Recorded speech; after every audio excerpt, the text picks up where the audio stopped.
40도로 돌리는 거야? 네. 계속요.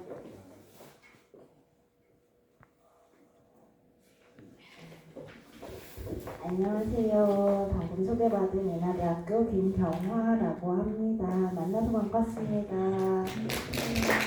제가 너무 늦게 와가지고 여러분 기다리게 해드려서 정말 죄송합니다. 제가 길을 못 찾았어요. 모태게이츠여가지고 여기 어렵네요, 되게. 저는 말씀드린 대로 도화동의 역사와 문화에 대한 강의를 맡게 됐어요. 근데 사실 제 전공은 백제사예요, 백제사, 고대사. 그래가지고 김정은 선생님이 자꾸 도화동을 강의해달라고 해서 많이 당황했어요. 나 문학사는 자신 있거든요. 저 문학사 진짜 자신 있어요.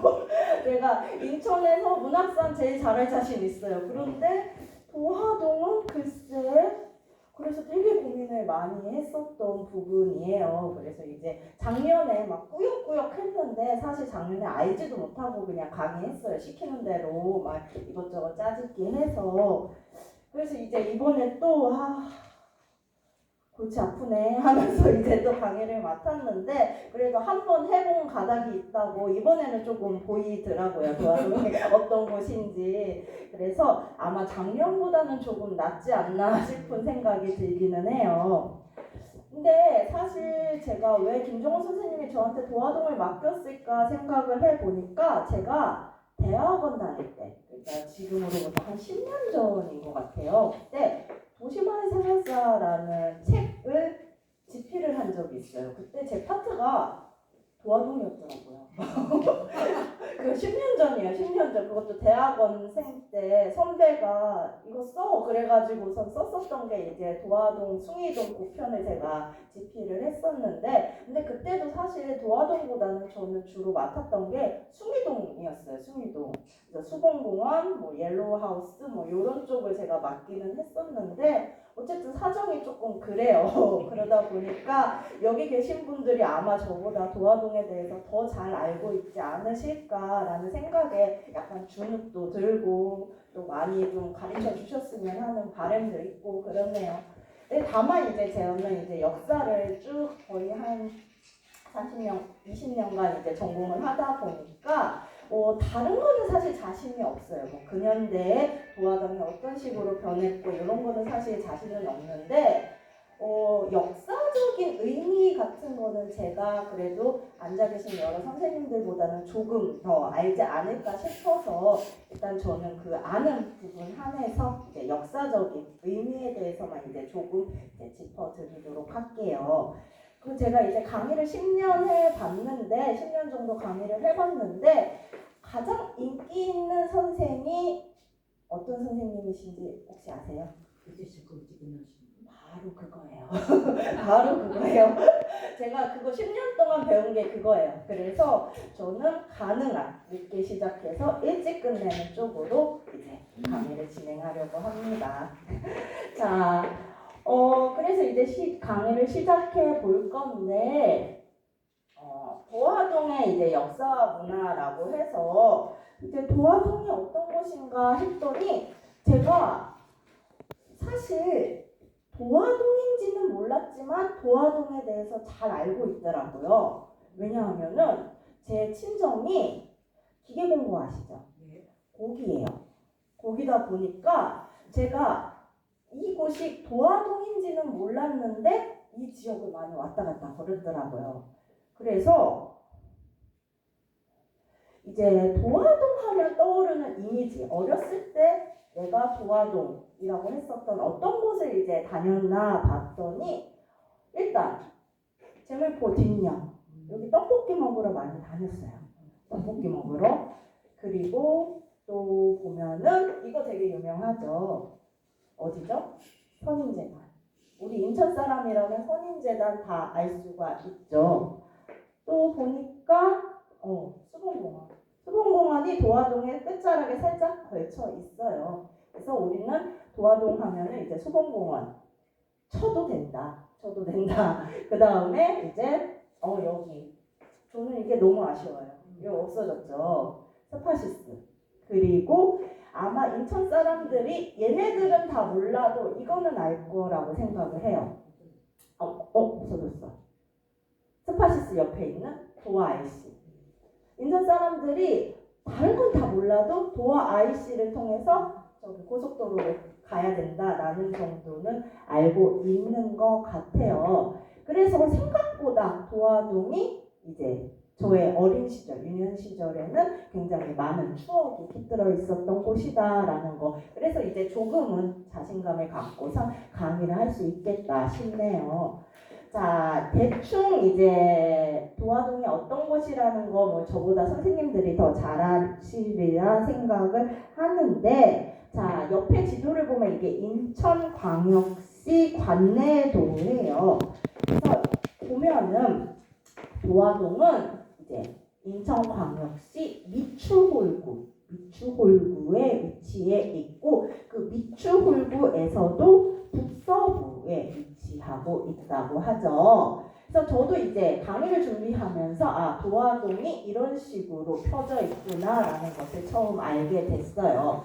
근데 굉장히 구별하기는 쉽더라고요. 보니까 도화동은 도화 1동과 2, 3동이 합쳐서 있는데 그 경계가 뭐 명확하게 그 재물포역을 중심으로 해서 위쪽은 도화 2, 3동, 아래쪽은 도화 1동 이렇게 편제가 되어 있다고 하더라고요. 그래서 이 재물포역을 기준으로 모든 것을 생각하시면 좋을 것 같아요.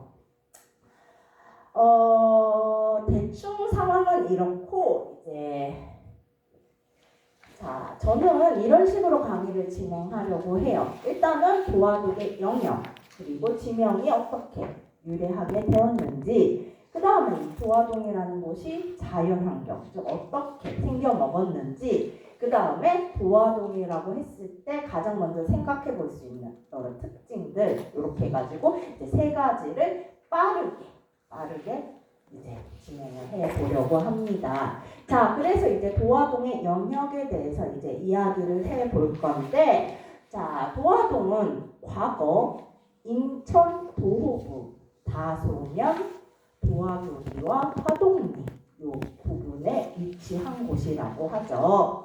이제 인천 도호부라는 것이 이제 등장을 하게 되는데, 인천 도호부, 우리 도호부 청사 다들 가 보셨죠? 저 문학동에 있는 그 도호부 청사에 대해서만 잠깐 얘기를 하고 그다음에 빠르게 넘어가도록 할게요.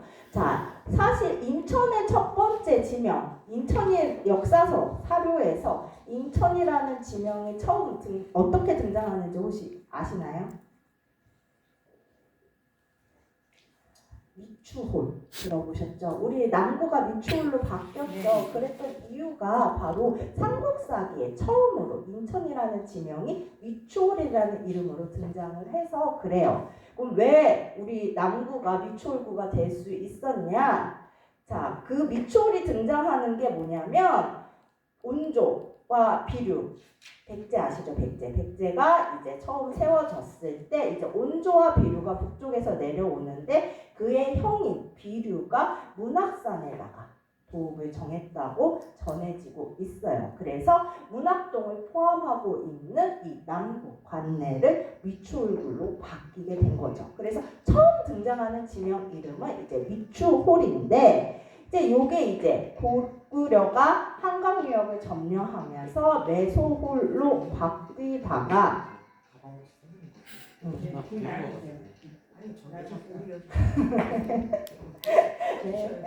네, 제가 배경음악으로 듣게요.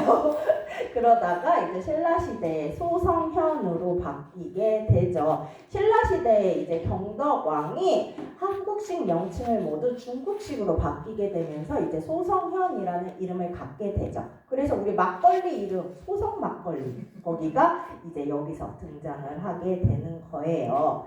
그러다가 이제 고려시대의 경원군, 현에서 군으로 이제 한 단계 점프를 해요.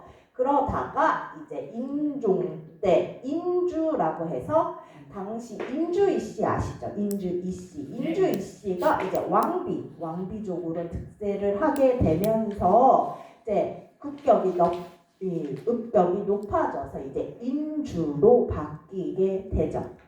자, 그러다가 이제 조선조에 들어오게 돼요. 조선조에 들어오게 되는데 원래 이 주 단위, 주라고 쓸 수 있는 거, 뭐 인주 이렇게 주라고 쓸 수 있는 것은 인구가 한 50만이 넘어야 돼요.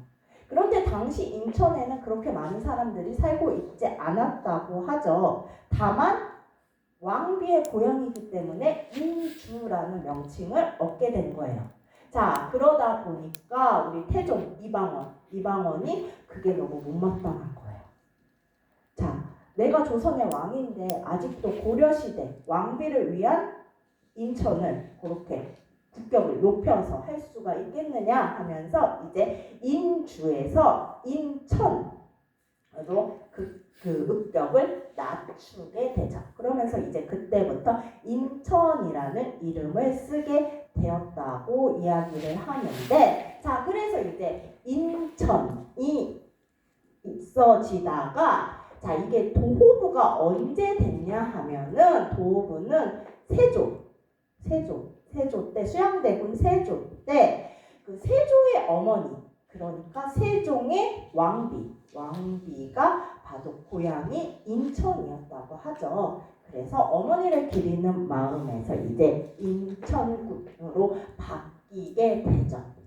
인천 도읍으로 바뀌게 되었다라고 보면 되겠고, 이제 인천 도호부에 10개의 면이 있다고 해요. 10개의 면이 있죠. 그래서 저는 조금 익숙한 면이 주안면, 원우이면 요 정도 될 것 같아요. 남촌면.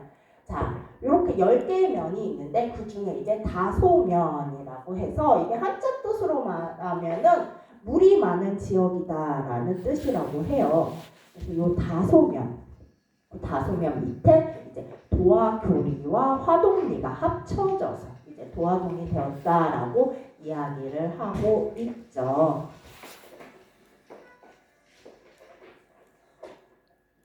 자, 그러면 이제 도화동이라는 명칭은 어떻게 됐는지 한번 살펴보도록 할게요.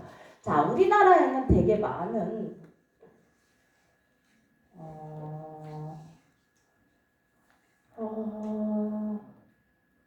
왜 이게 갑자기 나왔지? 자, 우리나라에는 굉장히 많은 도화동이 존재해요. 첫 번째는 이제 복숭아꽃을 의미하는 도화동. 자, 두 번째는 이제 그 도화서 아시죠? 도화서. 옛날에 그림 그리는 관청. 그것을 의미하는 도화동. 그 다음에 세 번째는 길도에 벼화자를 쓴 도화동. 자, 그러면 선생님들, 우리의 도화동은 몇 번일까요? 몇 번? 자, 1번 손 들어보세요. 1번, 2번, 3번. 오, 다 아시네요. 여기. 아, 그래요? 나왔어요? 다 복습 예습하셨어요?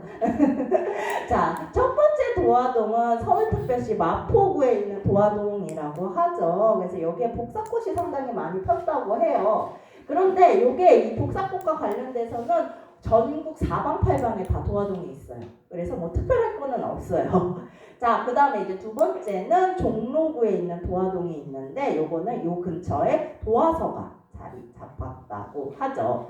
자, 세 번째가 바로 우리가 볼 인천광역시 위추홀구 도화동이라고 보면 될 것 같아요. 자, 그러면 이 도화동이 어떻게 생겨났는지부터 이야기를 해보도록 하겠습니다. 자, 도화동은 뭐냐면 아까 이제 보신 선생님들도 있을 텐데 바로 도마리와 화동리가 합쳐져서 이제 도화동이 되었다라고 이제 알려져 있죠. 그래서 원래는 두 개의 리가 합쳐진 곳이 바로 도화동이 된다고 볼 수가 있겠습니다. 자, 그러면 이제 하나씩 살펴보도록 할게요. 우선 도마동, 도마리는 어떻게 된 것인가? 기록에서 가장 먼저 나오는 것은 1789 1999년에 이제 호구총수라는 책에서 이제 처음 등장을 해요. 그때 이제 도마교리라는 이름으로 등장을 하고, 그 다음 이후에 각종 지리서에서는 이제 도마리, 또 현지인들은 도마다리 이런 식으로 불렀다고 하죠. 그래서 이곳이 어디냐고 보니까 이 도화초등학교 아시죠? 이 도화초등학교에서 이제 도화역 그 사이에 있었던 마을이 바로 이 도마다리, 도마리였었던 것 같아요. 그래서 왜 이렇게 불렀냐? 자, 여러 가지 썰이 있어요. 근데 첫 번째는 일단 이름에서 보듯이 말과 관련이 많이 된 것 같아요. 그래서 이 길도의 말마자 해서 이 지역이 말이 많이 다니던 지역이었고, 말이 많이 다니던 다리가 있었던 지역이다라는 뜻에서 이제 도마리 또는 도마교리, 요 교자가 이제 다리 교자거든요. 그래서 그렇지 않았을까? 또 두 번째는 이제 이게 이끌 도자를 써서 여 근처에 말을 훈련시키는 방목장이 있었다고 해요. 그래서 수봉산 밑에 남쪽에 보면은 방목장이 있었는데 거기서 유래된 것이 아니겠는가. 자, 그 다음에 이제 세 번째는 이제 언어학에서 이야기하는 말인데, 이 도마라는 말이 순 우리말로 이제 둠 또는 두무, 두매 산골 할 때 그 의미라고 해요. 그럼 그게 무슨 의미냐? 바로 산을 뜻한다고 하죠. 그래서 우리 흔히들 도마뱀 아시죠? 도마뱀이 원래는 산뱀에서 이제 왔다고 이야기를 해요. 그래서 이 도마라는 뜻은 산이라는 뜻이고, 그랬을 때 이 교자 다리를 써서 산으로 건너가는 다리. 그럼 여기서의 산은 어딜까? 수봉산이죠. 그래서 수봉산으로 건너가는 수봉산에서 내려오는 개울이 있었고, 거기에 이제 다리 하나가 있었는데 이제 그것에서 비롯된 것이 아니겠는가라는 이야기를 하고 있죠. 그래서 제가 이걸 다 찾아보니까 정설은 없어요. 정설은 없고 그냥 여러 가지 이야기들만 많이 전해진다라고 볼 수가 있죠.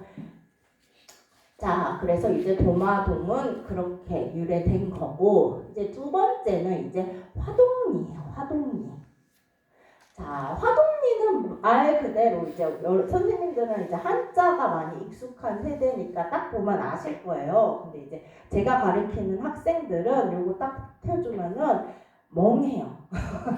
멍해요. 이 아이들은 한자가 익숙하지 않은 세대다 보니까 참 이게 말하기가 되게 어려워요. 그래서 이제 선생님들은 한자가 익숙하니까 제가 이제 두 번 말하지 않아도 되는데 바로 벼가자 쓰죠. 그래서 벼가 많이 자랐었던 곳이 아니겠는가라고 추측을 해볼 수가 있는데, 자, 기록에 보면 이제 여지도서에 화동에 둘레 1570자에 높이 2척이나 되는 제방이 있다라고 이제 기록이 되어 있죠. 그래서 여기 지역이 어디냐 하면은 그거부터 말씀드려야 되는데, 이제 도화 이삼동 일대로 이제 청운대학교, 지금은 청운대학교가 들어서 있는 옛날 인천대학교 본관에서 이제 도화시장 그쪽까지가 이제 바로 화동리였다고 이야기를 하죠. 그래서 보면은 이제 제방이 있었다라고 이야기를 해요. 그리고 요거를 이제 지금의 길이로 환산해 보면은 둘레가 475m고 높이가 60m라고 해요. 그러니까 상당히 큰 제방이 있었던 걸로 보이고, 이제 제방이 있다라는 것은 이 지역이 논농사를 많이 썼던 곳이다라고 알 수가 있죠. 그래서 이 화동리를 가리키는 별칭이 있더라고요. 그래서 이제 배말 저는 처음 들어봤어요. 선생님들은 들어보셨는지 모르겠는데, 이제 배말 또는 쑥골은 좀 들어본 것 같기는 해요. 이제 배말이나 쑥골로 불렸다고 하죠. 그래서 이제 뭐 배말 같은 경우에는 딱 봐도 느낌이 그래서 벼마을, 그래서 화동이 되었을 것이다라는 것을 우리가 쉽게 짐작할 수가 있고, 그 다음에 이제 쑥골 같은 경우에는 조금 생각을 해볼 게 필요할 것 같아요. 일단 쑥골 하면은 이 지역이 쑥이 많이 자라던 곳이었겠구나라는 것을 알 수가 있죠. 그래서 보면은 선생님도 아시겠지만 지금 너무 나중에도 또 얘기하겠지만 이 근처에 중국인 공동묘지가 맞아요. 그렇죠. 맞아요. 그때 그 무덤가에서 잘 자라는 식물이 바로 쑥이었다고 해요. 그래서 이제 책에서 보면은 옛날 자료를 보면은 그 지역을 동방산이라고 표시를 했어요. 그러니까 그만큼 이런 이제 무덤과 관련이 많이 있는 곳이었다. 또 두 번째는 이제 화자인데 이게 1527년 이제 최세진이라는 사람이 아이들에게 한자를 가리키기 위해 훈몽자회라는 책을 만들어요. 교과서 한자 교과서. 근데 거기에 뭐라고 나 있냐면은 이 화를 발음하는 것을 이제 쉬라고 발음을 하고 여기에 마을을 의미하는 고를 붙여서 쉬꼬리, 쑥꼬리, 쑥꼬리 되었다. 자, 요런 거 나올 때는 선생님도 이제 마음을 확 열고선 들으셔야 돼요. 이거를 왜 그렇게 되는 거야? 막 이렇게 하면은 이제 답이 없어요. 그냥 열린 마음으로 쉬꼬리, 쑥꼬리 되었구나. 이렇게 생각을 하시면 될 것 같아요. 자, 그 다음에 이제 세 번째 같은 경우도 요것도 조금 특이한데 이것도 책에서 이제 한안대사전이라고 이제 중국어 사전이 있어요. 거기서 뭐라고 얘기를 하냐면 이 휴라는 것이 말의 이빨을 세는 단위라고 해요. 저도 이건 처음 들었어요. 자, 그래서 이 휴가 쑥골이 되었다. 그러면서 이제 그 도마교리가 아까 말목장이 있었다고 했죠. 그거와 이제 관련 지어서 이야기를 하시는 분도 봤어요. 그래서 이것도 아까 도마동과 마찬가지로 정설은 없어요. 그냥 여러 가지 이야기가 분분하다 정도로 이제 아시면 좋을 것 같아요. 그래서 도화동은 뭐냐? 바로 도마동과 화동리가 이제 연결되어 있는 곳이다 라고 보면 될 것 같아요. 제 말이 좀 빠른가요? 느려요? 느려요? 느려요. 행동도 느리고 말도 느리고 그래요 제가. 자 이제 도화동의 이제 자연 환경에 대해서 이야기를 해볼게요. 자, 도화동 같은 경우에는 이제 미추홀구, 인천광역시 중앙에 미추홀구가 위치되어 있죠. 그래서 그 미추홀구에 위치되어 있고, 특히 그 미추홀구 중에서도 북쪽 끝에 연결되어 있어서 이제 지정학적으로 봤을 때는 인천의 서구 또는 동구와 상당히 인접해 있어서 이들과의 이제 지리적 교류가 많았었다라고 이제 이야기가 되어지죠. 면적 같은 경우에는 이제 3.84 제곱미터로 미출구 전체의 15.6%가 순위로 따지면은 네 번째로 크다고 이야기를 해요. 그런데 그 순위가 저는 딱 보면은 의미가 없다라고 생각하는 게 다 고만고만해요. 다 고만고만해서 뭐 이게 뭐 누가 크다 작다 뭐 이런 말을 할 뭐 의미는 없다라고 생각이 되는데 대강 이렇다라는 거. 자 이제 저는 이거 파악하는 거 조금 어렵기는 했어요. 이게 파악하는 게 조금 어려웠는데 자 이제 도화동이라는 곳이 어떤 자연 환경을 가지고 있는지를 살펴볼게요. 그랬을 때 이제 메인으로 잡을 수 있는 게 바로 저 위에 만수산하고 수봉산이에요. 그래서 이게 전체적으로 봤을 때 북쪽, 서쪽, 남쪽이 조금 지대가 높아요. 그리고 이제 남동쪽 저 도마리에서 이제 도화 IC를 거쳐 제2시장으로 나가는 그 지역이 지대가 좀 낮은 편이라고 생각을 하시면 될 것 같아요. 그래서 선생님들이 봤을 때 왼쪽이 조금 높고 아래쪽이 조금 낮은 그런 식으로 이제 생각을 하면 좋을 것 같고 자, 그러다 보니까 요 만수산, 뭐 수봉산 요쪽으로 해서 이제 계곡이나 뭐 절벽 뭐 이런 것들이 상당히 많다고 해요. 근데 사실 저는 여기서 들어본 거는 음봉, 매봉계밖에 없는 것 같아요. 뭐 슈나 뭐 신비, 각, 봉슈, 매봉계, 귀하기고개, 달강고개 같은 이제 계곡이나 고개들이 상당히 많이 있었다고 하는데 뭐 지금은 흔적을 찾아볼 수가 없고 뭐 선생님들이 더 잘 아시리라 생각이 들어요. 이런 고개들이 있고 그 다음에 이제 남쪽으로 내려가서 이제 낮은 지역에 갔을 때는 이제 아무래도 지대가 낮다 보니까 농사를 많이 지었을 거고 그러다 보니 이제 방축, 제방 같은 것이 많이 있었다고 하죠. 그래서 유명한 남원방축이나 뭐 부원방축이 있다고 하는데 뭐 사실 저는 이거는 기록으로만 봤어요. 그래서 이게 어떤 건지는 잘 저도 알지는 못해요. 뭐 여러 선생님들이 생각하실 거는 이쪽 왼쪽이 높고 아래쪽이 낮고 그래서 요 아래쪽에 논농사를 좀 많이 지었을 거다. 요 정도 생각하시면 좋을 것 같아요.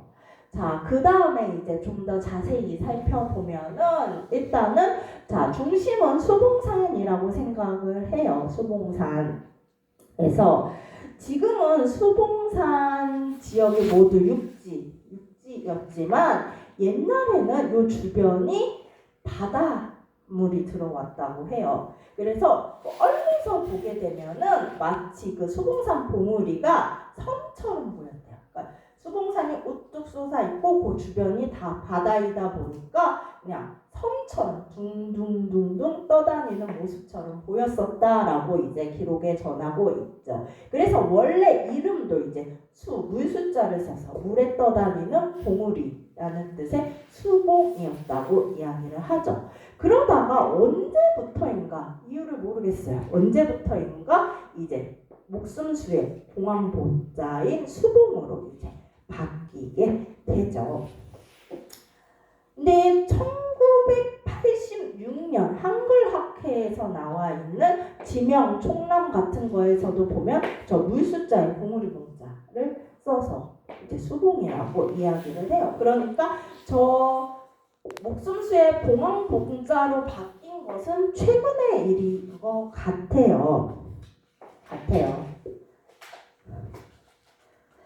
어쨌든 요 수봉산은 이제 만월산, 우리에게는 이제 주안산으로 불리는 이 만월산의 그 한 줄기로 이제 이 만월산 줄기가 어디까지 가냐면은 저 멀리 계양산까지 간다고 해요. 그래서 수봉산과 계양산이 누가 형인지 아닌지 모르겠지만 서로 형리마을을 불렀다고 이야기를 하고 또 뭐 전설에는 황해에서 수봉산 덩어리가 산덩어리가 떠내려와서 이쪽 지역에 정착하게 되었다라는 이야기를 하기도 하죠.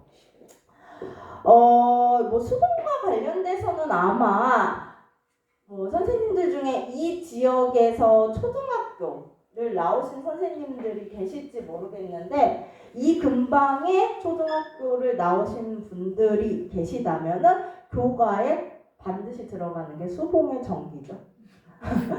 저도 이제 저쪽에 용현동에 있는 용일초등학교를 나왔어요. 그때 교과에 보면은 수봉의 정기를 이어받아서 그래서 이 동네 아이들은 다 수봉의 정기 다 이어받아요. 자, 그리고 전설을 보면은 이 수봉산이 남자 아이의 기운이 세다고 해요. 그래서 요 수봉의 정기를 이어받은 특히 남자 아이가 굉장히 성공할 확률이 높다라는 이야기가 이제 전해지기도 하죠. 저도 수봉의 정기를 받기는 했는데 어쩔지 모르겠네요.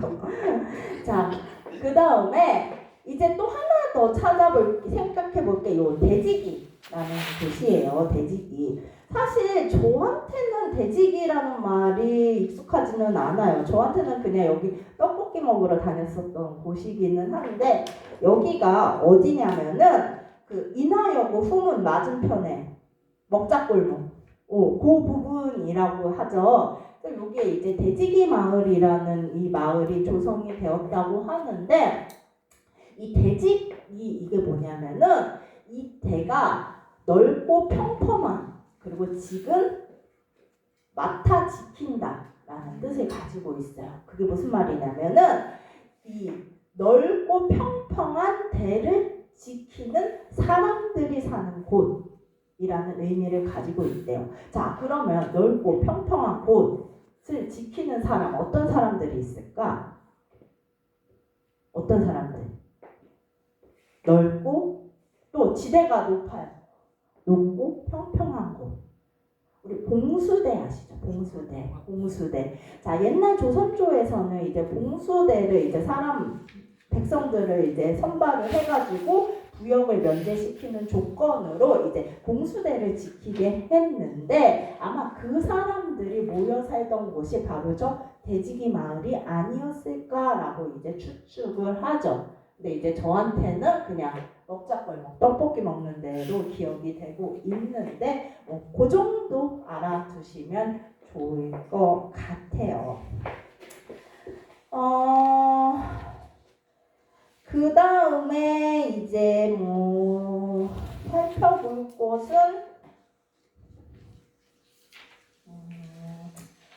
대충 이 정도인 것 같아요. 이 정도인 것 같고 이제 세 번째로 우리가 살펴볼 것은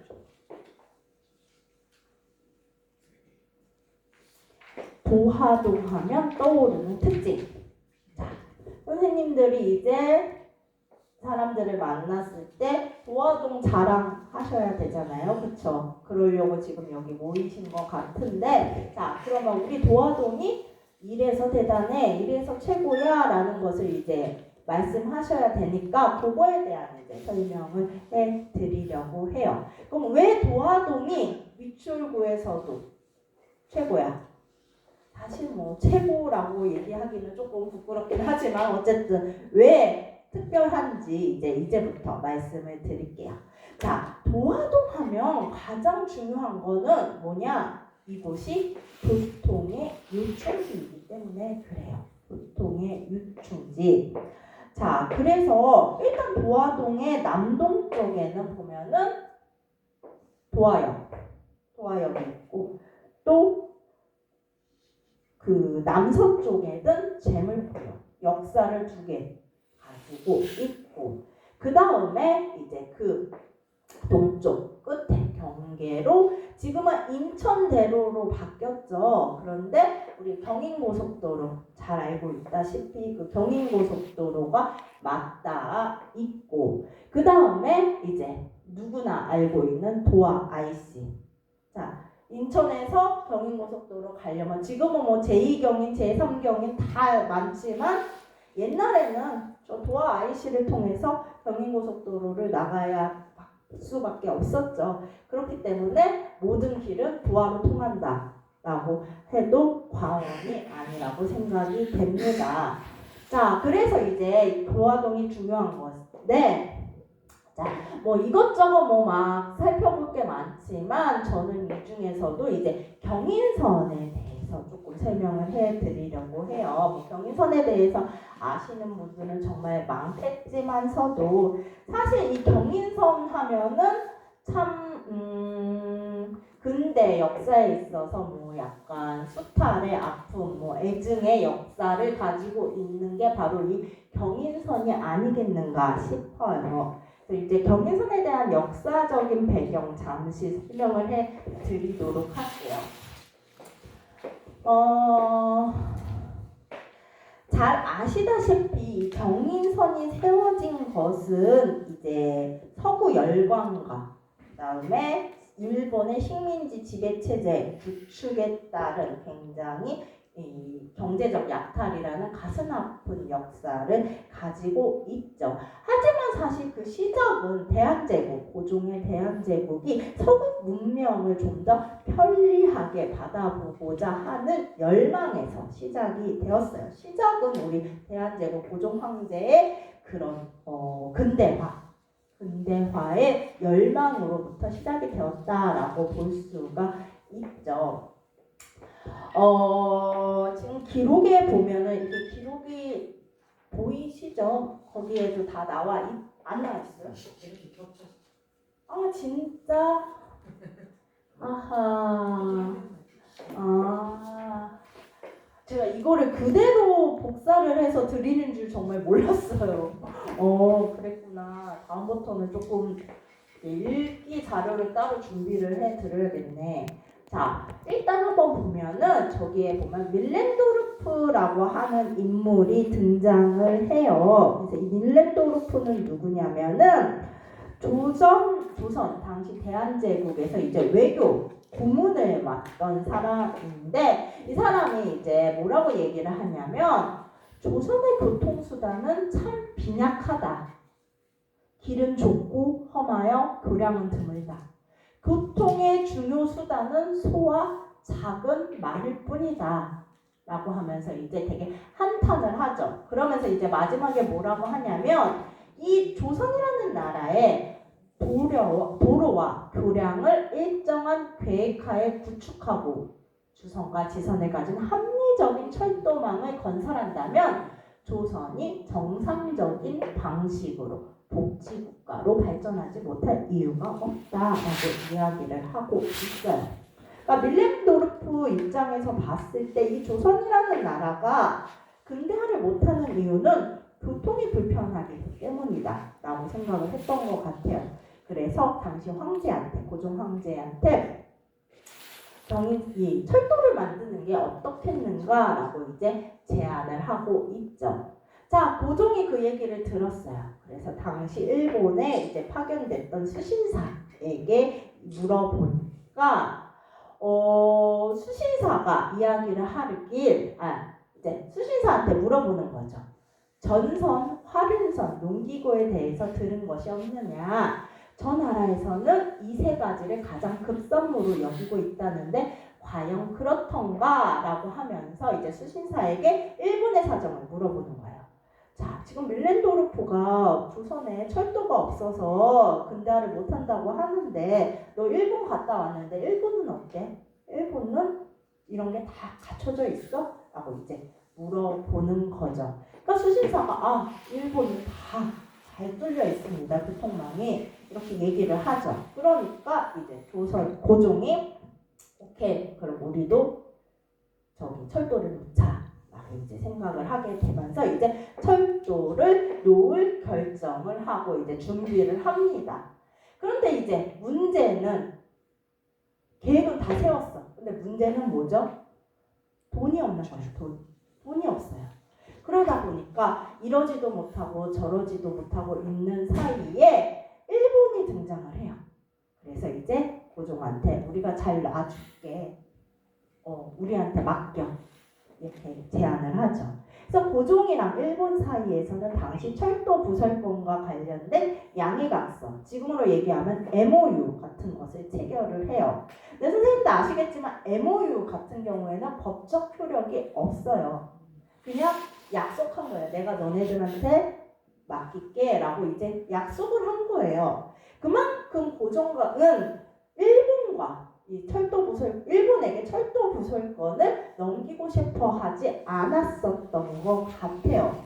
그냥 차일피일 이러고만 있어요. 그래, 니네가 해줄게. 니네 말 들을게. 니네 도움 받을게. 이렇게 말로만, 구두로만 이야기하면서 이제 차일피일 미루고 있었던 상황인데 이제 일본은 애가 탄 거죠. 빨리 철도 부설권을 우리가 가져와야 되는데 자, 그러는 사이에 1990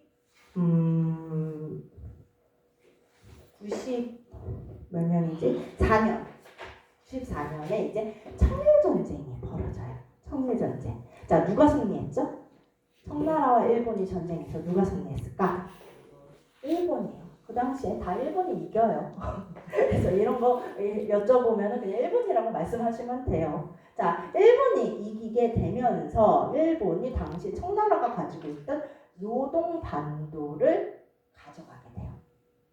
자, 그런데 이 일본이 요동반도를 가지고 가자 여기에 못마땅하게 생각하는 나라가 있어요. 어떤 나라일까? 자, 제가 학생들한테도 얘기를 하는데 우리랑 가장 사이가 안 좋은 나라는 어디냐? 우리 이웃나라라고 얘기를 해요. 그렇죠. 자, 그랬을 때 요동 반도를 뺏은 거에 기분이 나쁜 나라 어떤 나라일까 그럼? 일본은 바다 건너잖아. 러시아죠. 러시아가 이제 발끈하고 나서요.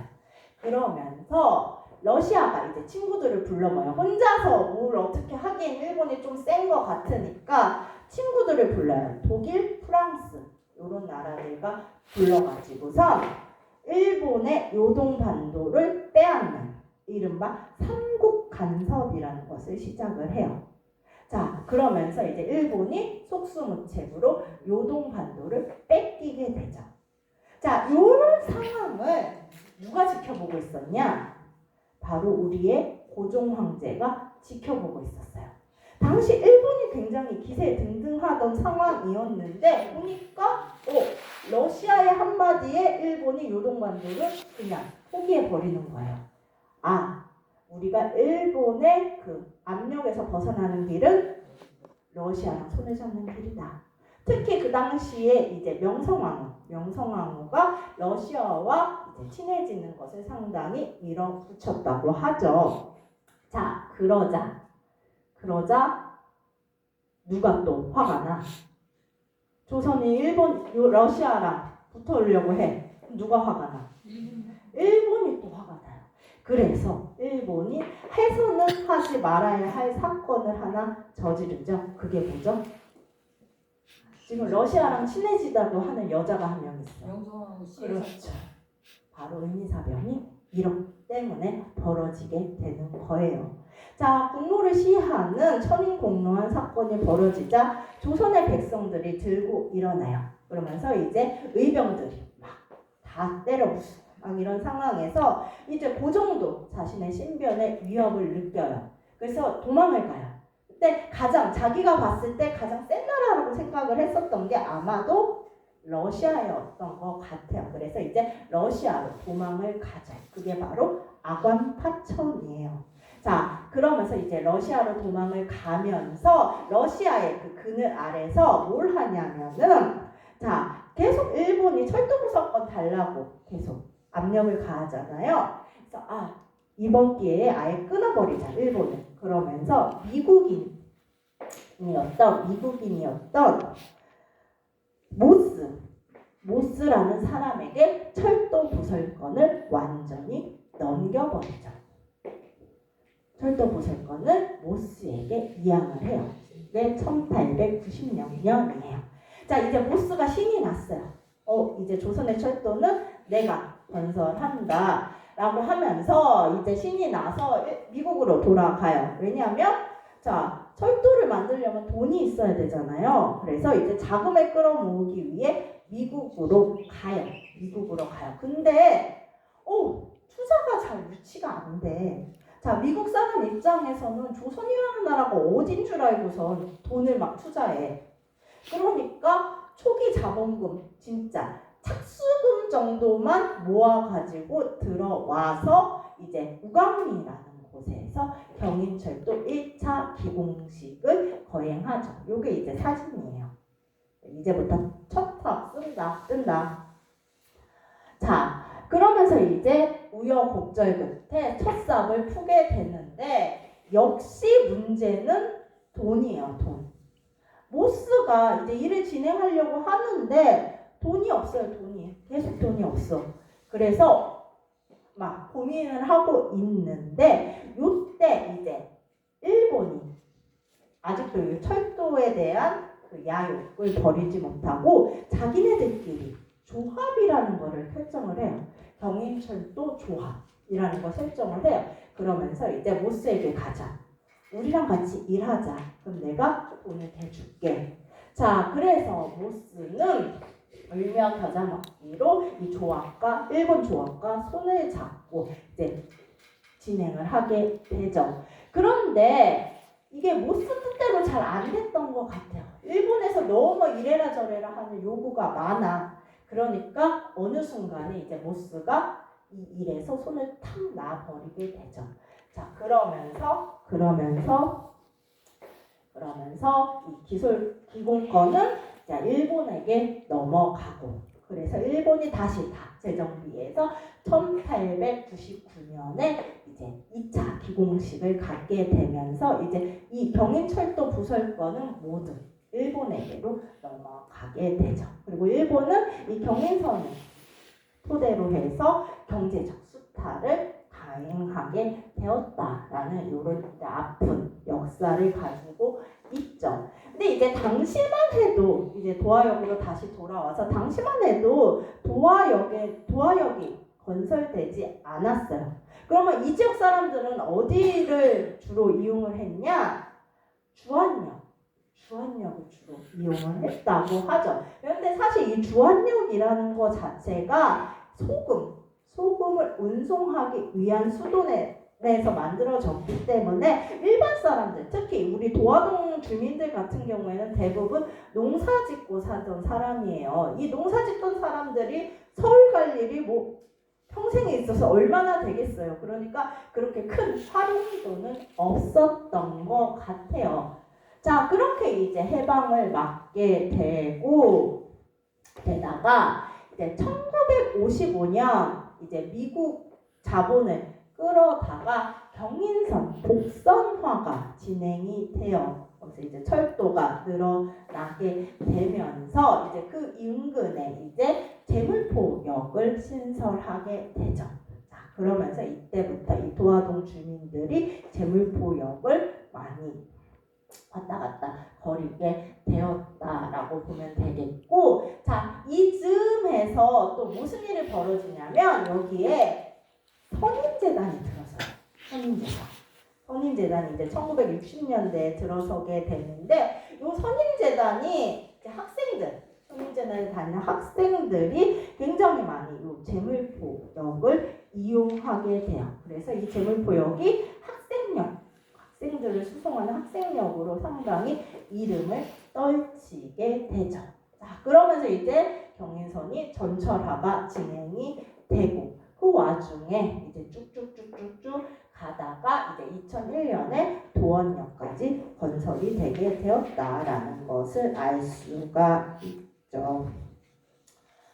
자, 그렇게 해서 이제 이 도원역이랑 제물포역이 이제 도화동에 건설되게 되었다. 그래서 이제 이 경인철도와 관련해서는 아마 이제 뒤에도 살펴보겠지만 선인재단의 역할이 상당히 컸었던 것 같아요. 그래서 이 선인재단에 다니는 학생들, 당시 이 선인재단에 다녔었던 학생들의 수를 얘기해 보면은 전체 인천 인구의 학생 인구의 25% 정도가 이 선인재단에 다녔다고 하죠. 그래서 학교 다니려면 당연히 전철 타고 왔다 갔다 했어야 되고, 그래서 이때가 아마 제물포역이 신설되고 요즘에서가 이제 아마 이 도화동과 관련된 경인선이 가장 전성기가 아니었을까 생각이 됩니다. 자, 그 다음에 이제 또 하나 더 살펴보자면 이제 경인고속도로 이야기를 하지 않을 수가 없는데, 도화동 동쪽 경계에 이제 접하고 있죠. 그러면서 그 배후에 인천의 여러 산업단지, 공장들이 조성이 되면서 이제 물자 수송을 위한 그 방편으로 경인고속도로가 이제 설치되게 되죠. 그래서 요거는 아마 다 기록에 보시면은 될 것 같고, 이제 경인고속도로에 이제 별칭이 하나가 있는데 그게 뭐냐면, 이건 저도 처음 들었어요. 아폴로 하이웨이라는 별칭이 있다고 해요. 그래서 왜 그런가 봤더니 이 경인고속도로가 개통을 하기 하루 전날 아폴로 11호가 달 착륙에 성공을 했다고 하죠. 그래서 이제 그 얘기가 한참 이슈화 되면서 이제 아폴로 하이웨이라는 이 별칭을 갖게도 되었다라고 해요. 그래서 1967년에 착공이 돼요. 그래서 1차로 서울에서 과좌까지 23.5km가 완공되고, 그 다음에 가좌에서 인천까지 또 6km가 완성되고, 그래서 총 공사비가 31억 5천만 원이래요. 그래서 이렇게 하면은 잘 감이 안 오는데 요 경인고속도로 깔 때 1km당 한 1억 정도 들었다라고 생각을 하면 이제 탁 느낌이 오시리라 생각이 돼요. 그래서 이제 경인고속도로가 미철구 북쪽을 통과해서 이제 용현동을 거쳐서 서울 양천구까지 연결이 되죠. 그래서 보통 이 서울까지 가려면은 뭐 1시간 이상 걸렸었던 거리가 이제 18분으로 단축이 되면서 어떻게 보면은 서울과 인천을 하나의 생활권으로 묶는 그런 아주 혁혁한 공을 세운 것이 바로 경인고속도로가 아니겠는가 싶어요. 그래서 뭐 그렇죠. 그러다가 이제 이게 2017년에 이제 해제되죠. 고속도로 해제가 되면서 이제 지금은 인천대로라는 이름으로 불리게 되었다. 요 정도 생각해 보시면 될 것 같아요. 그러니까 도화동이라는 게 이제 다 걸쳐는 있어요. 그렇죠. 걸쳐는 있는데 그렇다고 해서 막 이렇게 명백하게 이제 막 이 도화동이 중심이야 막 이렇게 얘기하기는 조금 민구스러운 면이 있기는 해요. 하지만 다 걸쳐는 있어요. 그래서 그냥 우리는 교통의 메카다라고 이야기를 하면은 좋지 않을까 싶네요. 자, 그런데 이제 요 교통의 요충지는 제가 강의를 하면서도 조금 민구스러운 면이 있는데 요거는 자신 있게 이야기할 수 있을 것 같아요. 도화동이 교육의 메카였다. 이거는 정말 제가 자신 있게 그 무엇보다도 이야기할 수 있을 것 같은데 뭐 지금은 이제 교육의 메카 하면 뭐 연수동, 송도동 뭐 이런 식으로 이제 맞아졌는데 사실 옛날에는 동이천 일대 아니면 제물포 일대죠. 그때가 이제 다 학교들 모여 있었던 곳이라고 볼 수가 있어요. 도화동이 유명해진 것도 바로 요 선인재단 때문이 아니겠는가 싶은데 뭐 선인재단 잘 아시다시피 원래 이제 성강학교라는 이름으로 이제 두 개의 학교가 이 근처에 있었다고 해요. 그래서 성강상업고등학교와 성강중학교가 있었는데 우리 잘 아시죠? 백인엽 장군이 이제 1958년 성강학원을 인수하고 그 다음에 이제 다시 7년 뒤에 1965년 선인학원이라는 재단을 학교 범위를 설치하면서 여기에 이제 대학이 2개고 11개의 중고등학교, 1개의 초등학교, 1개의 유치원까지 있는 줄은 몰랐어요. 유치원 그리고 이렇게 해가지고 15개 학교를 다 때려박죠. 그래서 이제 선인왕국이라는 표현까지도 있었던 건데, 자 그러려면 선인재단 이야기 하려면은 이 양반은 얘기하지 않을 수가 없어요. 백인엽. 흔히들 백선엽 장군의 동생으로 알려져 있죠. 이 사람 이야기를 잠깐 해보려고 해요.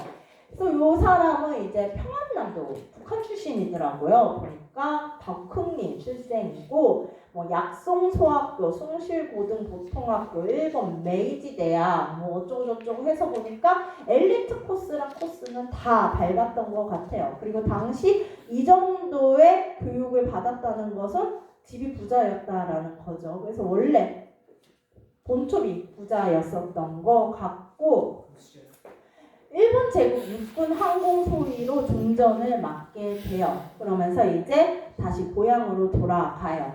그래서 거기서 뭘 하냐 하면은 역설적으로 민족 지도자라고 알려져 있는 조만식 선생의 경호대장을 지내게 돼요.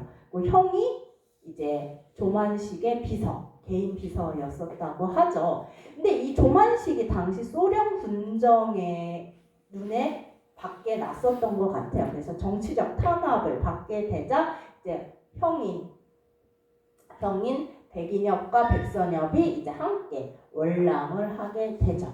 자, 뭐 워낙에 엘리트 교육을 받았던 터라 1946년에 이제 군사영어학교에서 육군 장교로 임관을 하게 되죠.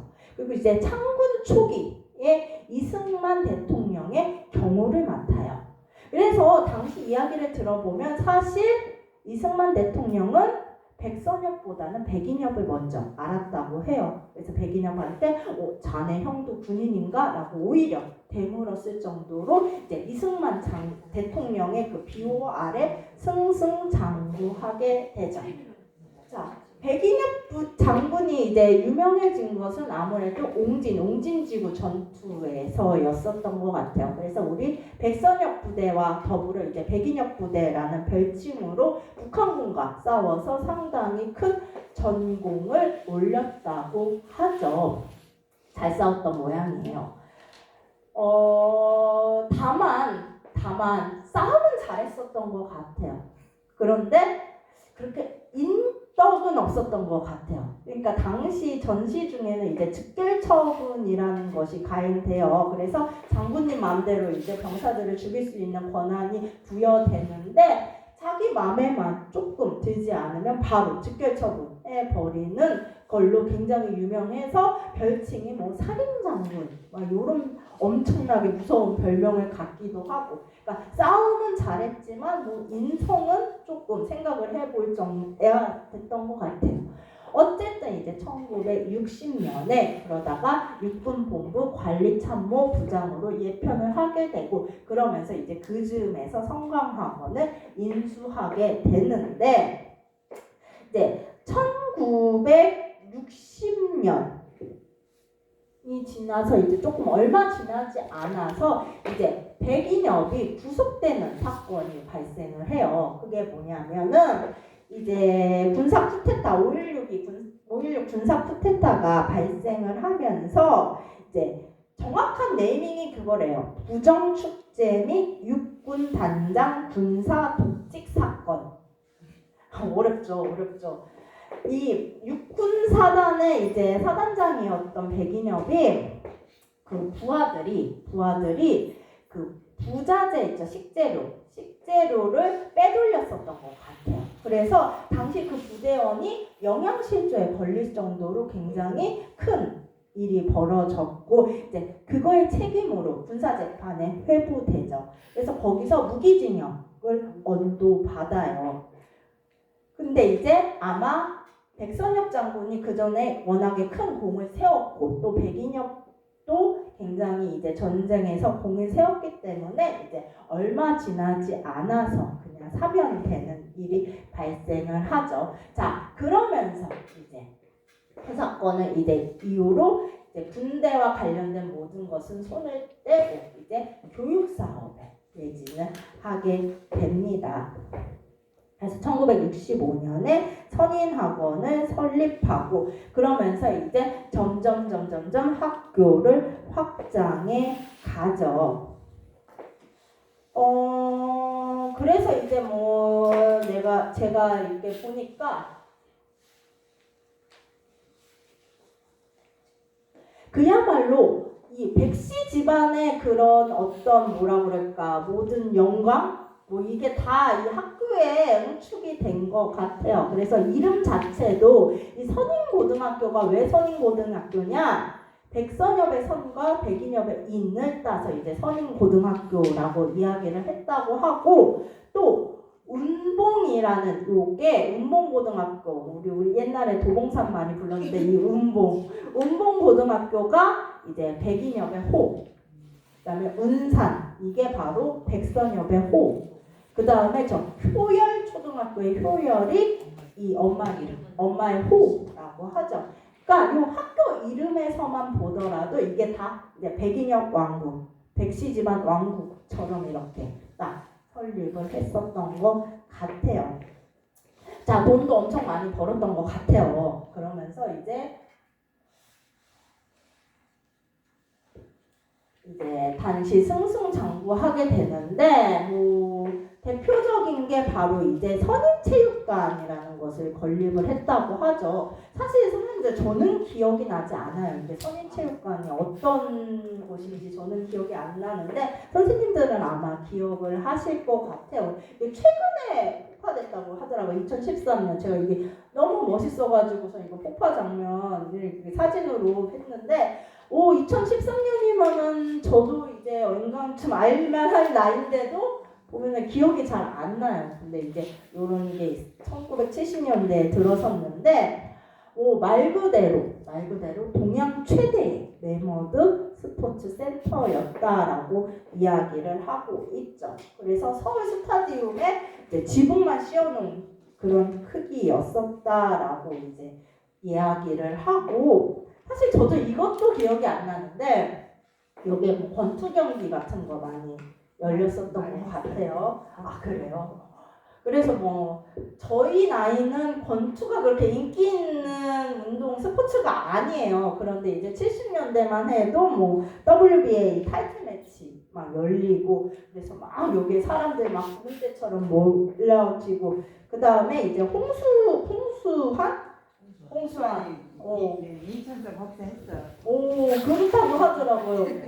그렇다고 하더라고요. 그러니까 저도 이름만 들어봤지 그분이 뭐 하시는 분인지 잘 모르는데 이제 그분 경기가 상당히 인기가 있었다. 그래서 옛날에 한번 생각해 보니까 옛날에 저 근처에 잔치 뷔페 있었잖아요. 네, 너무 옛날이죠. 어렸을 때 엄마랑 부모님이랑 이제 잔치 뷔페를 해서 밥을 먹고 있는데 저쪽에 엄마가 홍수환이다 이러는 거예요. 그래서 이렇게 보니까 어떤 할아버지가 식사하고 계시더라고요. 진짜 어린 나이에도 그냥 할아버지셨어요. 근데 이제 그분이 굉장히 유명했었던 분이라고 이제 엄마가 나중에 말씀을 해 주시더라고요. 그래서 뭐 그런 되게 이벤트들이 이제 많이 벌어졌었다. 근데 요게 이제 노후화되면서 이제 발파되죠. 그래서 추억 속으로 사라진다. 이거 누가 찍었는지 모르겠어요. 정말 많이 찍었어요. 굉장했었던 것 같아요. 근데 저는 이거는 기억이 잘 나지는 않아요. 자, 그랬었었고, 자, 이렇게 이제 승승장구를 하게 되는데, 자, 근데 인천 사람들에게 선인제는 어떤 느낌이에요? 마냥 긍정적이지만은 않죠. 그쵸? 그러니까 저도 어릴 때 기억에 선인재단 하면은 사실 뭐 여기 나오시는 분도 계실 때지만 엄마가 그랬어요. 저기 가면 안 된다고. 저기 뭐 똥통학교라고 막 이런 얘기 들으면서 저도 자라기는 했어요. 그 정도로 인천 시민들에서는 이렇게 완전 좋은 기억만은 있는 것 같지 않아요. 근데 언젠가 이제 백인협의 이제 회고록을 보니까 막 이 얘기를 하더라고요. 자기도 그거를 조금 알고 있었던 것 같아요. 그래서 보면은 뭐라고 얘기했더라? 내가 되게 웃겼는데 매번 정권이 바뀌고 나면은 나를 부정축제자로 지목을 한다. 그래서 난 맨날 감옥에 들어간다. 이놈의 학원 설립한 이후로 막 자기가 자조적으로 내가 이 학원을 설립한 이후로 맨날 정권만 바뀌면 나를 부정부패 뭐 무슨 근원 악의 무리로 이렇게 지목을 해서 내가 맨날 구속되는 일이 뭐 잦다 막 이렇게 자기가 자조적으로 이제 이야기를 할 정도로 굉장히 요거를 세우면서 뭐 부와 명예도 많이 얻었지만 또 이렇게 굉장히 많이 시달림도 그 사람 입장에서는 이제 시달림도 많이 받았었던 것 같아요. 이제 그 역사에 대해서 이제 그 이야기에 대해서 한번 해볼 건데.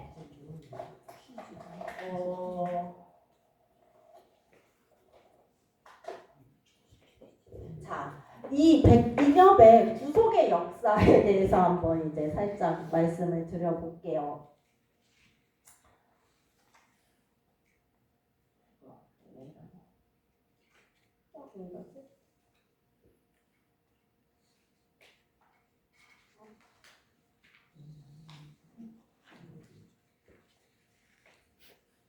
자, 백인협이 처음 구속이 된 것은 이제 1981년이라고 하죠. 이게 언제냐면은 이제 1980년대에 인천대학교가 설립이 돼요. 그러면서 이제 인천공과대학이 설립이 돼요. 그러면서 이제 1981년에 인천대학교 인천대학교로 이제 교명을 바꿔요. 자, 그러면서 이제 3월 12일 그때 정부가 대대적으로 학교 감사를 실시해요. 그래서 인천대학을 비롯한 5개 대학의 특별 감사를 실시하게 되는데 이때 배기업이 이 사람한테 이제 씌워진 혐의가 뭐냐면 업무상 횡령, 배임수재, 건축법 위반, 중기관리법 위반 엄청 많죠. 여러 가지 혐의로 이때 구속이 되게 돼요. 근데 이 사람이 왜 이렇게 많은 죄를 지었느냐? 아마 이 사람이 굉장히 그 일대에서는 특히 학교와 관련해서는 주변 사람들을 많이 괴롭혔었던 것 같아요. 그래서 그 몇 가지 사건만 이야기를 해보면은 우리 부르도자 사건이라고 이제 많이 알려져 있는데 중국인 묘지와 관련된 이야기를 하나 들려주려고 해요. 자, 당시에 아까 말씀하셨지만 요 인천대학교 부지에 중국인 묘지가 들어서 있었어요. 이 중국인 묘지가 어떻게 들어서게 되냐면은 자, 재물포 개항 이후 외국인들이 인천에 막 들어오게 돼요. 그래서 저 인천역을 중심으로 조계지가 생겨요. 그래서 이제 사람들이 막 나뉘어서 살게 되는데 살다 보니까 죽는 사람도 생길 거 아니에요. 그래서 그 근처에 이제 각국 공동묘지가 이제 발생을 하게 되죠. 그래서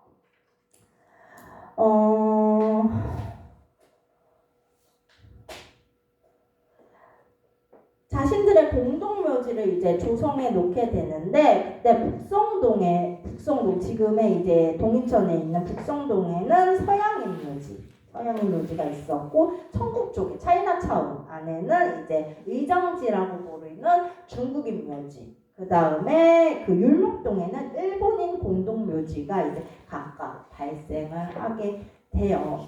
자, 그런데 이제 문제는 시간이 지나면서 인천부 자체가 점점 사람이 많이 들어와 살게 돼요.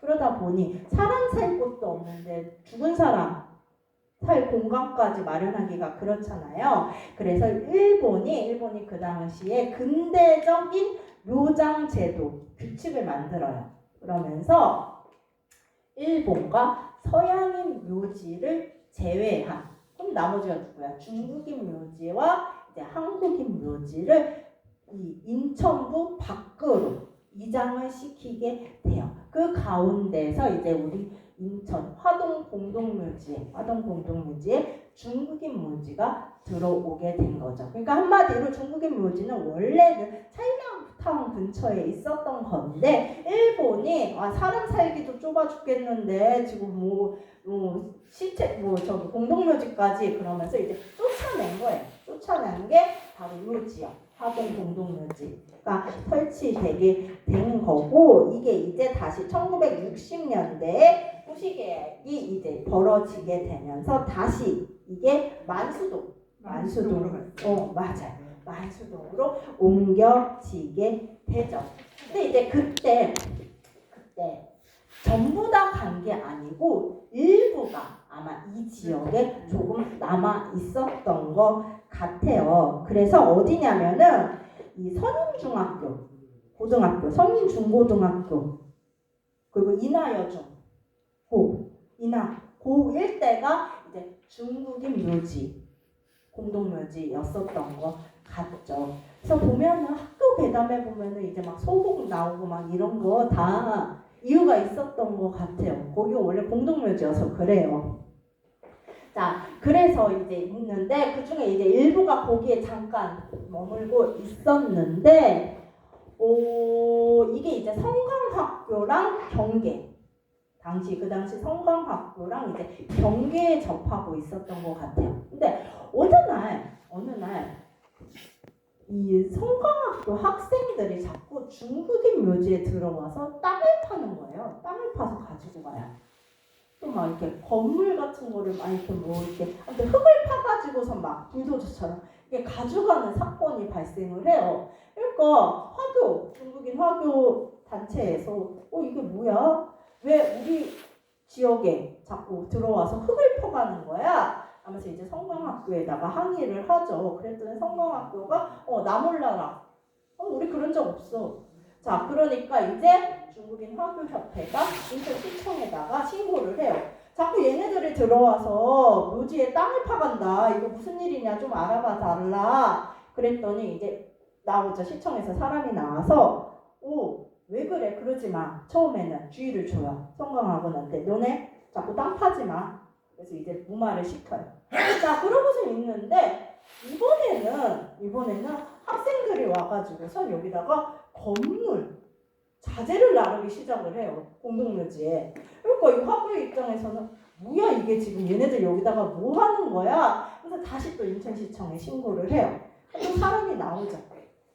여기다 뭐 하는 거냐? 왜 불법 건축물을 세우려고 하는 거 아니야? 왜 지금 남의 공동묘지에다가 여기다 건물을 세워? 하지 마. 그래서 이제 두 번째 시정명령을 내려요.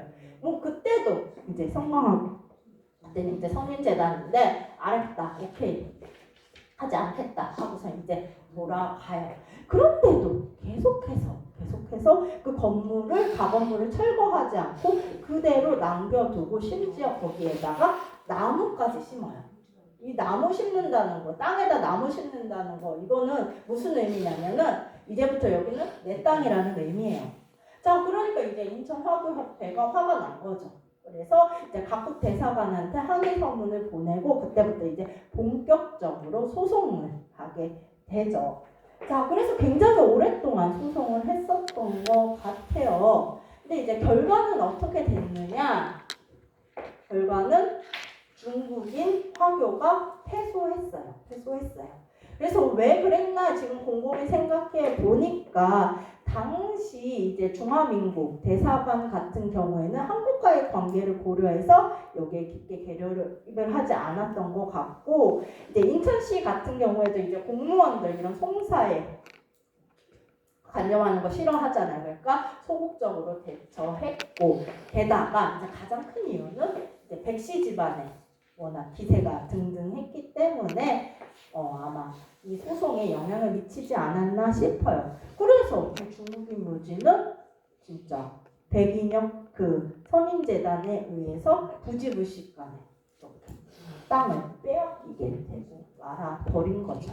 그래서 그 당시에 이제 이 사건을 인천 시민들은 이제 부르도저 사건이다라고 해서 이제 뭐든지 막 밀어붙여버린다. 자기 땅으로 빼앗아 버린다. 막 그런 이야기. 아, 그랬어요? 깡패로. 아시나봐요 이 사건. 제가 그때 시집을 왔잖아요. 아, 그렇구나. 예. 그랬다고 하더라고요. 이게 이제 70년대 제가 태어나기 전에 사건이기 때문에 저도 이제 기사만 보고선 알게 됐는데 여기 산 증인이 계시네. 1970년도에 제가 시집을 왔어요. 아, 그렇구나. 그러면 워낙 잘 아시겠네요 이때. 근데 인천 시민들이 굉장히 그 선인재단 측에 분노하고 화를 많이 냈었다라고 이야기를 하더라고요.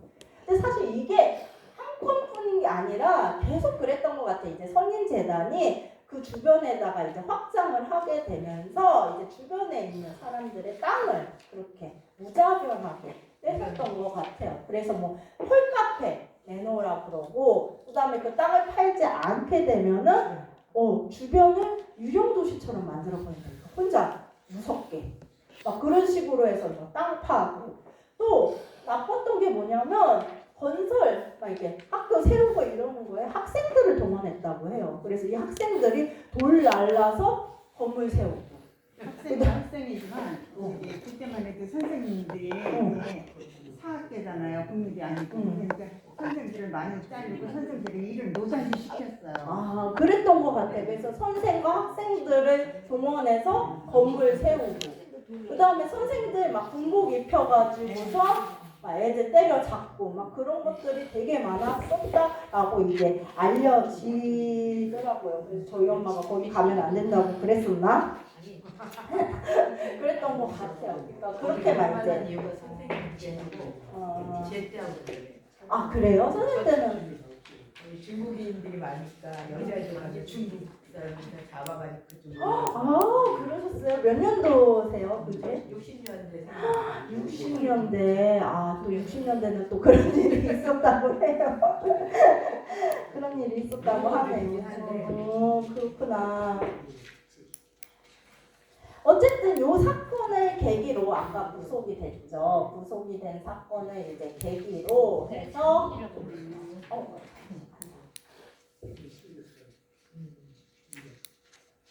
이제 막 선임재단 이야기 나오니까 이제 추억이 막 이 동네 사셨던 분들은 뭐 여기와 관련된 추억 하는 수가 있죠. 그래서 1981년 어쨌든 이런저런 일로 백인엽이 구속이 돼요. 근데 이제 곧바로 석방이 돼요. 내가 이제 이 선임재단에서 손을 떼겠다라고 이제 선언을 하면서 곧바로 석방이 되고 이제 1981년부터 83년까지 나라에서 이사, 간선 이사를 파견해서 이제 운영을 해요. 그런데 그게 잘 안 됐던 것 같아요.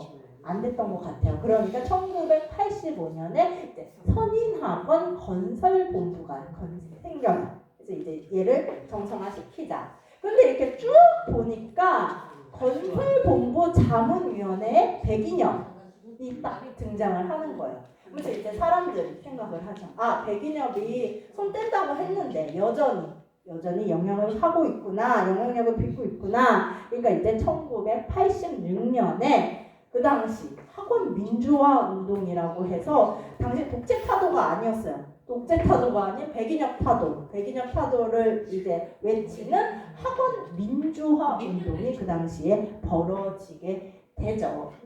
그래서 보면은 당시에는 요 1980년 서울의 봄 시점으로 해가지고서 이제 군사독재 타도가 굉장히 횡행했던 시절인데 요 지역만큼은 특이하게 이제 학원 민주화, 백인엽을 물러나라 뭐 이런 식의 이제 구호가 많이 났었던 것 같아요. 그래서 1914년에 이제 학생들이 학장실과 대학 본부를 점검하고 교수들이 이제 파업을 하고 자 그렇게 되니까 이게 아마 최초라고 하는데 학교 개인의 문제로 휴교령이 내린 거는 인천대학이 최초라고 하더라고요. 처음이에요.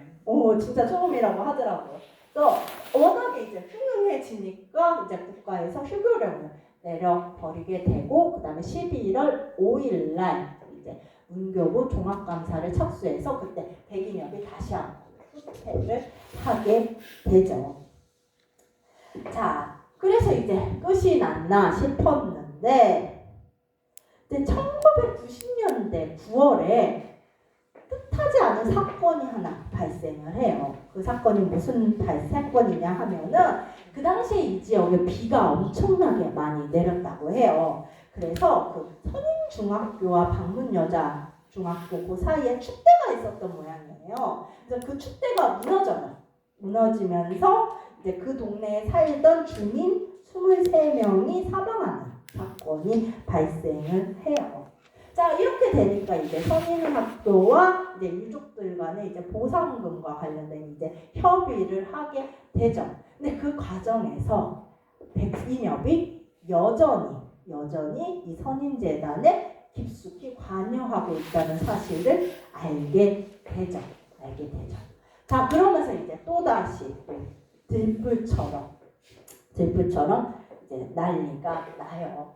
그래서 뭐 그때 뭐 보면은 뭐 학교 법인 선임관계와 백인엽은 언제 어떤 관계냐, 뭐 법률적인 관계가 아니다, 뭐 이런 식의 막 공방이 막 있기도 했다고 하죠.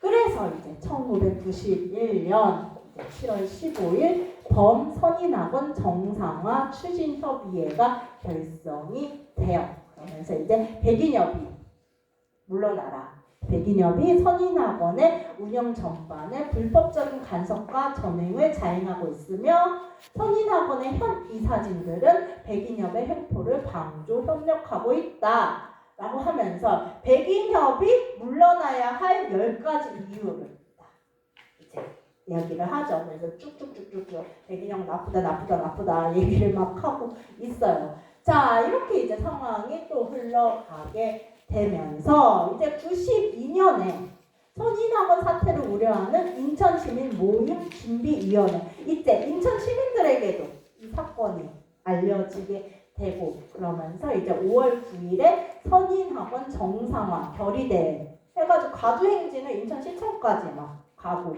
그러니까 되게 재밌는 게 요 당시만 해도 이제 전두환 노태우 물러나라 요 시점인데 요 지역은 102년 물러나라로 되게 바빴었던 것 같아요.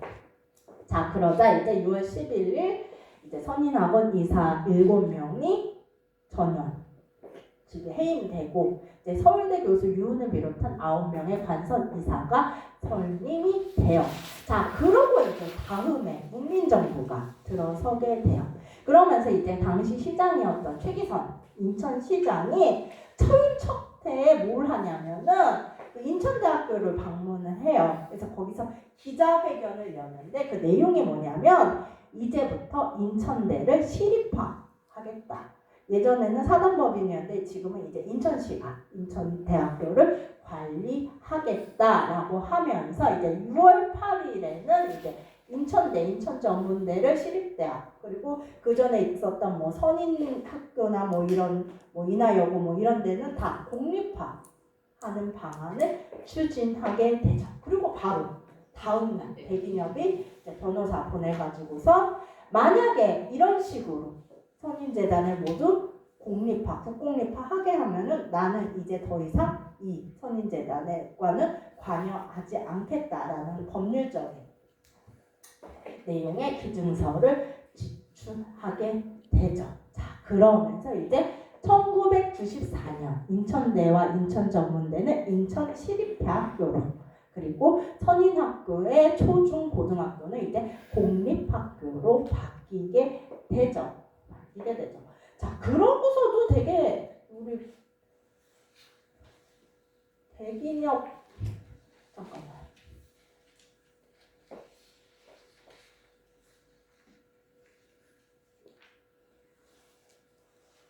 이거 왜 이러죠?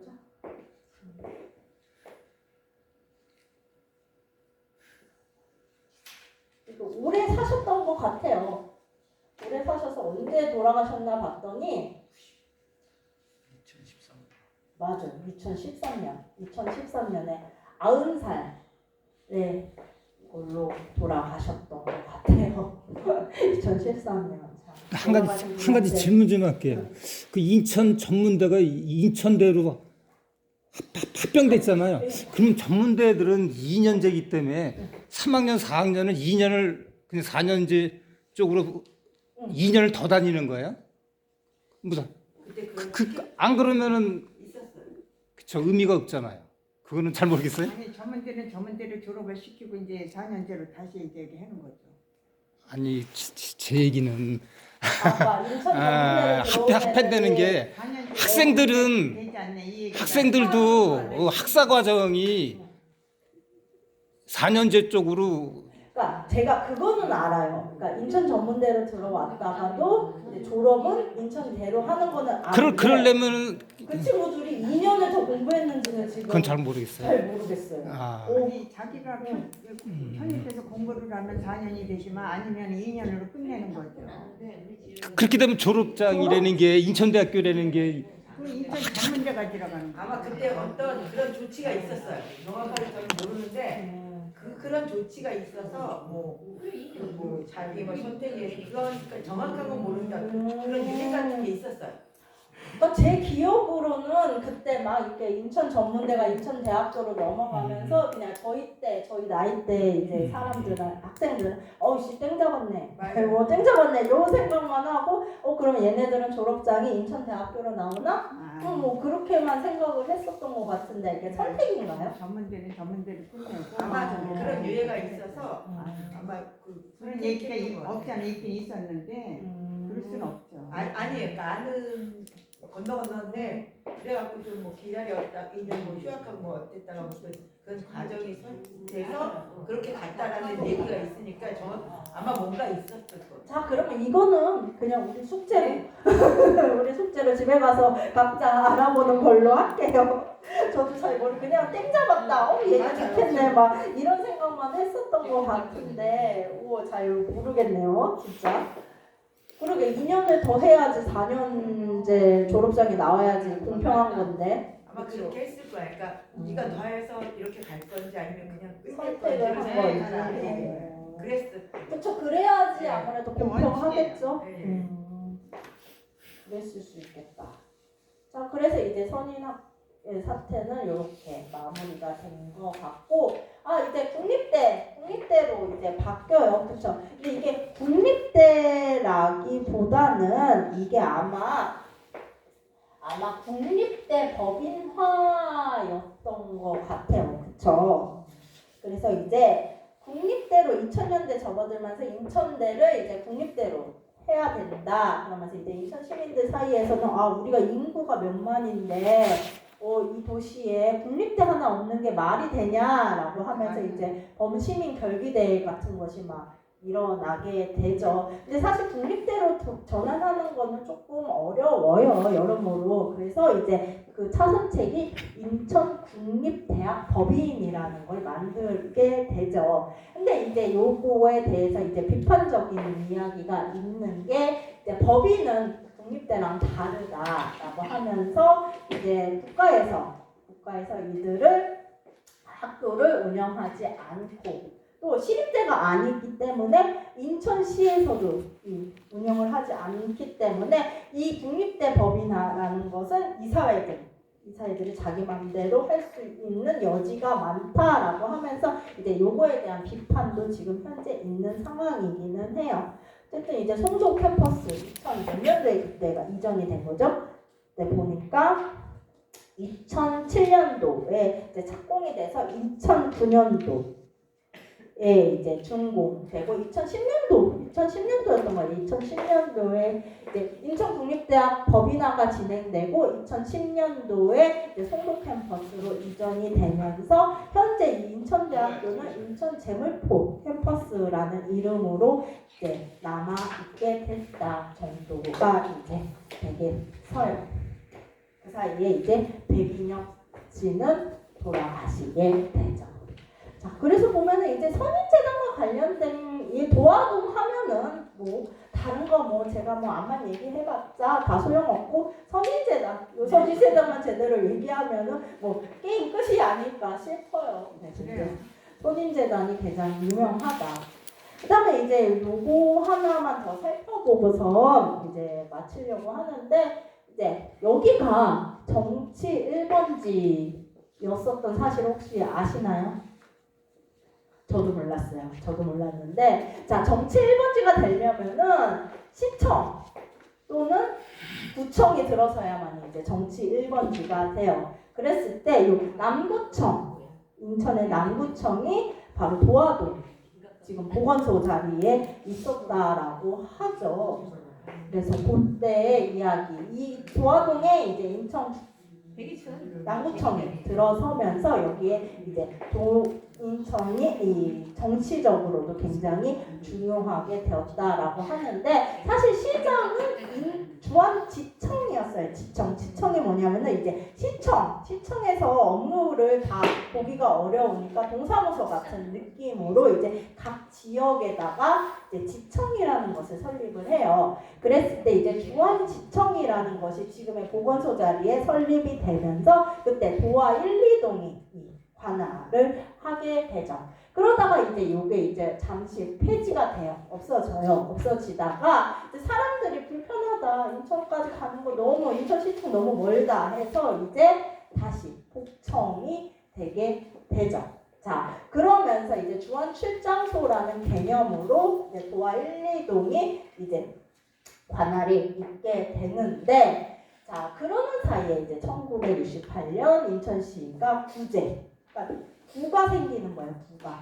구세가 확장이 되면서 그 당시에 기준이 인구 50만이었던 것 같아요. 이제 인구 50만이 넘어서면은 구라는 것을 이제 설립할 수 있게 되는데 이때가 이제 딱 인천이 50만을 넘겼었던 때였던 것 같아요. 그러면서 이제 1968년에 인천시 남구라는 것이 생겨나게 되고 이제 남구청 자리를 지금의 전에 주안 출장소 자리에 이제 세우게 되죠. 그러면서 이게 구청이 시작이고 이게 이게 이제 점점 쭉쭉쭉쭉쭉 가다가 1991년에 좁았던 것 같아요, 굉장히. 그래서 이제 이게 숭이동으로 이전을 하면서 이제 정치 1번지로서의 이제 명목을 잃게 되었다. 뭐 요 정도로 생각을 하시면 될 것 같아요. 요 지역이에요, 요 지역. 천복원소 지역. 뭔가 굉장히 좁던데 제가 가봤는데 굉장히 좁더라고요. 그렇죠? 근데 80년대만 해도 옛날에 그랬어요. 아, 지금은 너무 복잡하던데. 80년대만 해도 도시가 이렇게 많더니까. 아, 그랬군요. 뭐 저도 이거 찾느라 도대체 어디에 어느 구석에 박혀 있는 거야 하면서 이거 찾느라 진짜 한참 걸렸던 것 같은데 그랬던 것 같아요.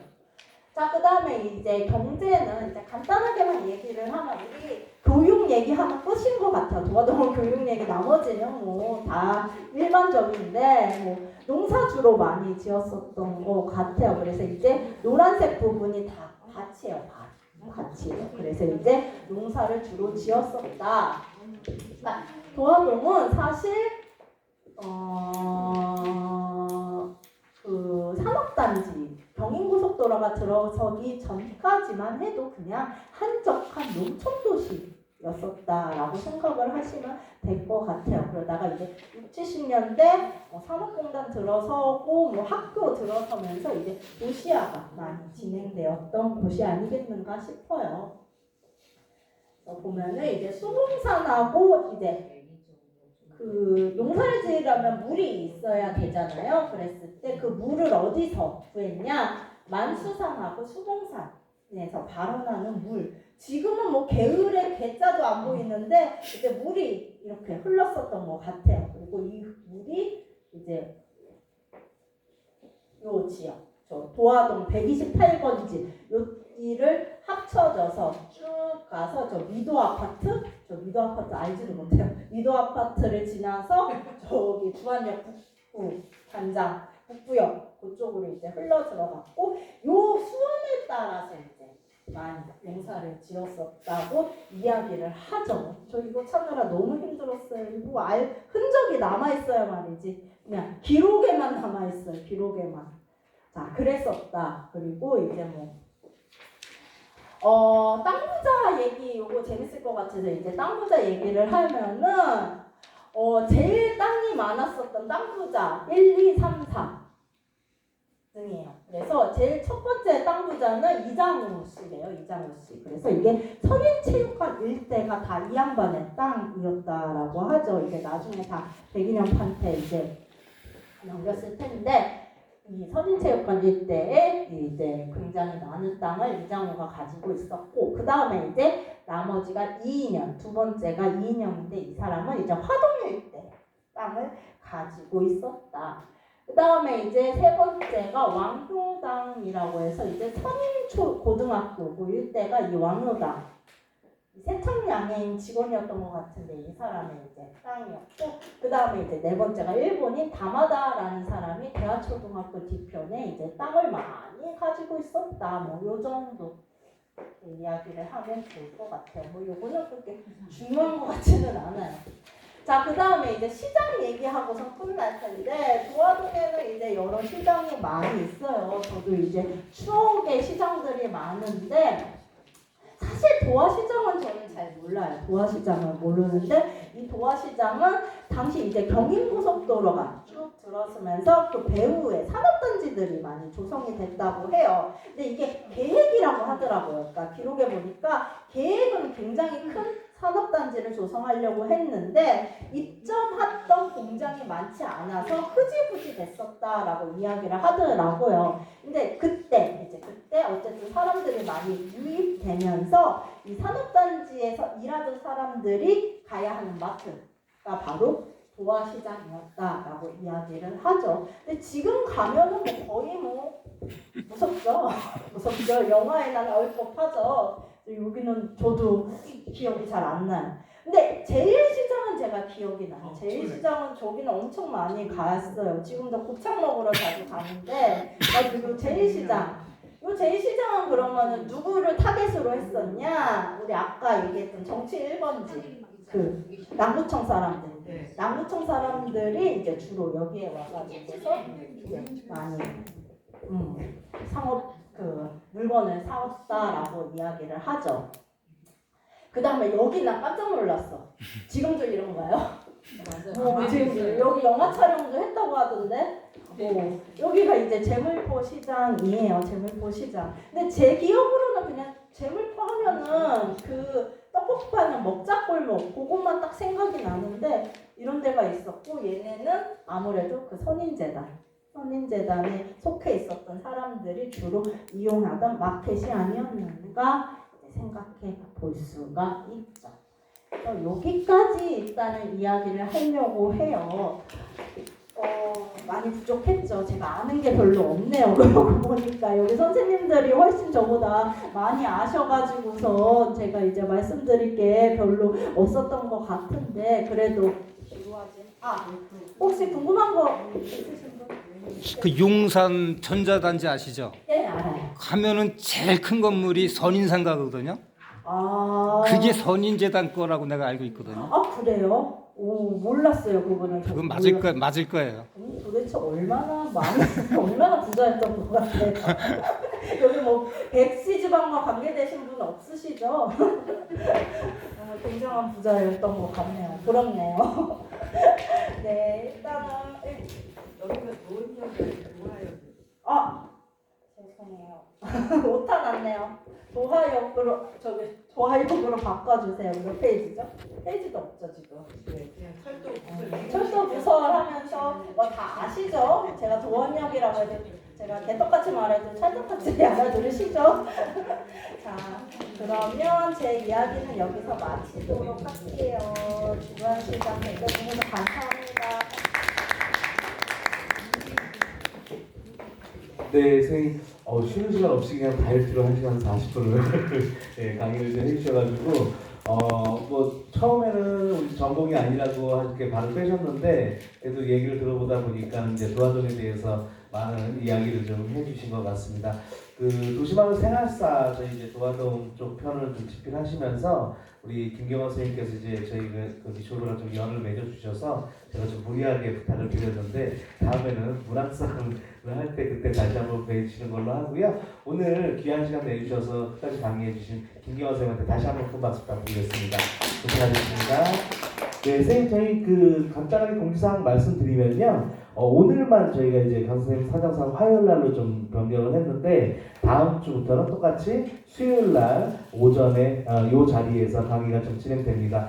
다음 주 강의는 아마 우리 선생님들 좀 그리워하시는 분들도 많이 계실 거고 또 워낙 또 유명하신 분이죠.